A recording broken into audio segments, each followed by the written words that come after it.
This will be our last Christmas in our little 1950s home before we move next year. The gardens always flourish during summer in Australia, and so it is that time of year to get out the Christmas decorations and begin the festive season.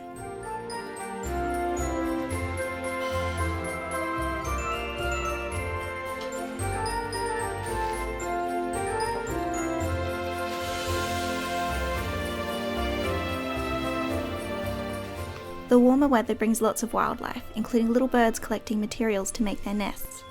This cheeky bird has been pinching the fibre from my hanging basket, which leaves big holes for the water to gush through when I water the plants.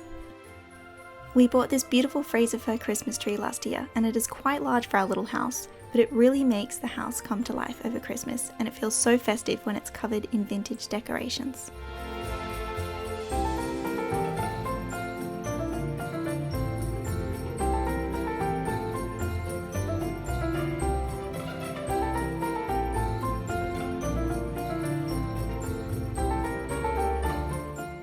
I picked up some beautiful vintage shiny baubles from the thrift store the other week for such a reasonable price. I've tried to get my hands on some authentic mercury glazed mid-century baubles, but they are so pricey I just can't justify the purchase. But something I do think really makes the tree look beautiful are my reproduction bubble lights, which I got from America and were very popular in the 1940s. Now, time to decorate the tree with shiny baubles and cover the house in festive cheer.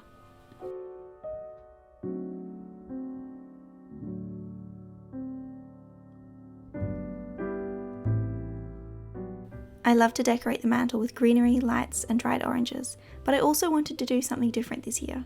I found this extremely tangled paper garland from a few years ago that I managed to untangle and hang under the green garland.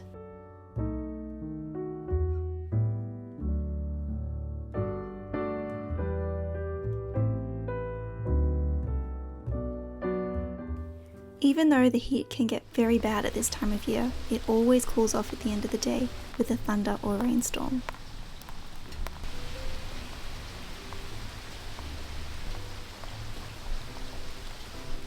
I've got a dilemma with the Christmas tree where it is.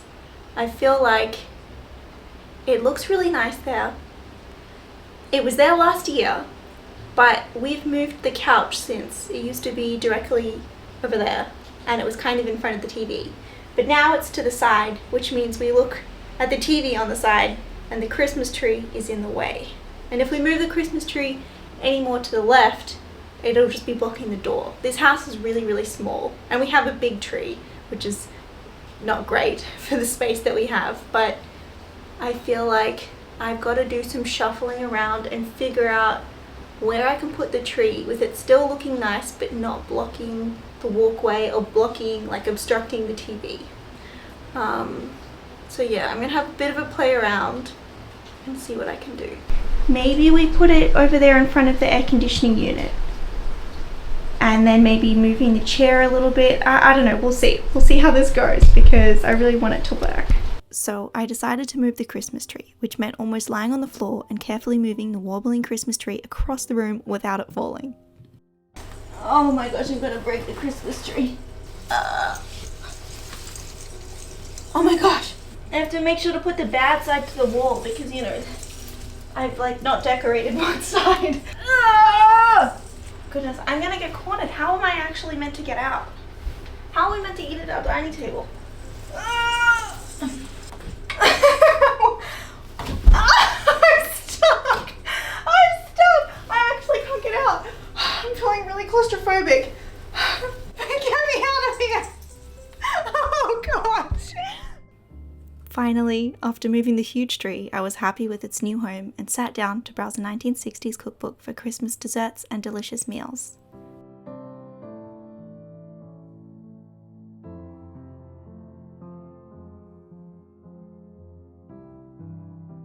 I bought this loose silver tinsel last year, which was made to look like icicles and was popular from the 1940s to the 1960s.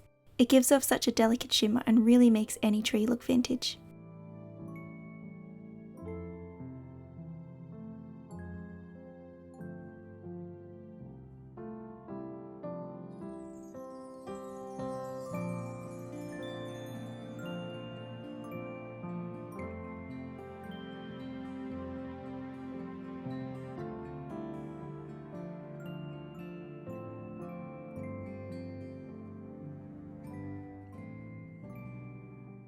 I'm so happy with the decoration so far. I feel like it all just goes really, really well together. I was thinking about what other vintage decorations I could do around the house, and I was thinking about doing some paper chains. So I'm going to go out now and get some colored paper and hang them around the house. I'm also going to get some oranges so I can do some orange garlands, and then also maybe I'm going to do pomandas as well. I actually made those Christmas decorations a couple of years ago with my dad, and they're pretty much just whole oranges that you decorate with cloves, and then you tie a ribbon on top and then hang it. So you can hang it on the tree, but I feel like it'd be really heavy, so I might just hang them around the place just so they can look pretty. And if you cover them completely in cloves and you do it properly, they can last years.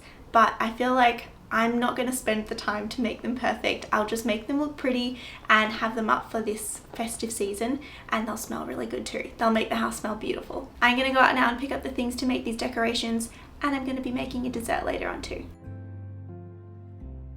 The shops were full of Christmas decorations, but I only needed some ribbon and oranges and I was on my way.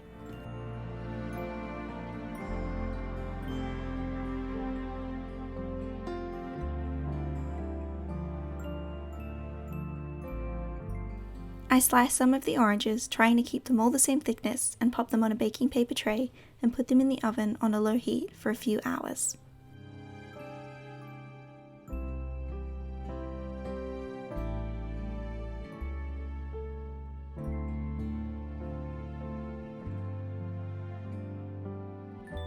I've got my paper here, and I'm going to create a little paper station with all the different colours so that I can go through, chop them up, staple them together, and then start creating my little paper chains. These aren't particularly festive colours, but I feel like they're still so pretty, and it's going to make it look like it's a special occasion in here, even if it's not red and green.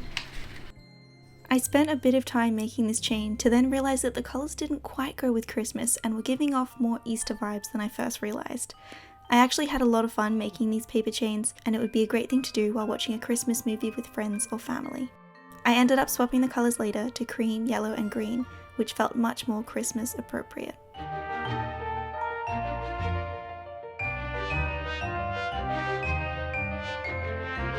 To make the pomandas, I tied a ribbon around it as you would a present and tied a bow on top, and spiked little holes to push the cloves into in a decorative pattern.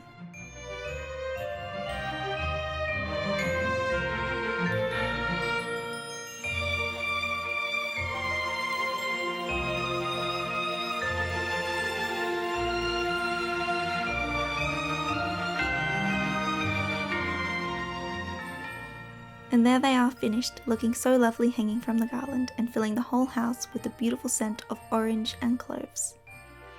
I decided to make an easy dessert from my 1950s Better Homes and Gardens cookbook called Cherry Creme Parfaits. I added cream, sugar, vanilla and salt and whipped it all together. I then folded in the sour cream. The recipe called for cherry pie filling, but as I didn't have that, I made my own by bringing a tin of cherries to simmer and adding a slurry of corn flour to thicken the mixture and then cool in the fridge. And to serve the dessert, I altered layers of cream and cherry mixture and topped with a single cherry to then cool in the fridge until serving.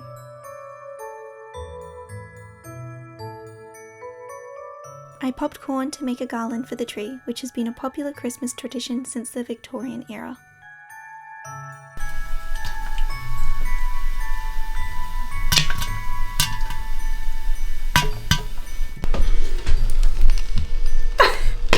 There's so much! Anyway, we've got enough now.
I'm sometimes getting squirted in the face from the orange when you spike it.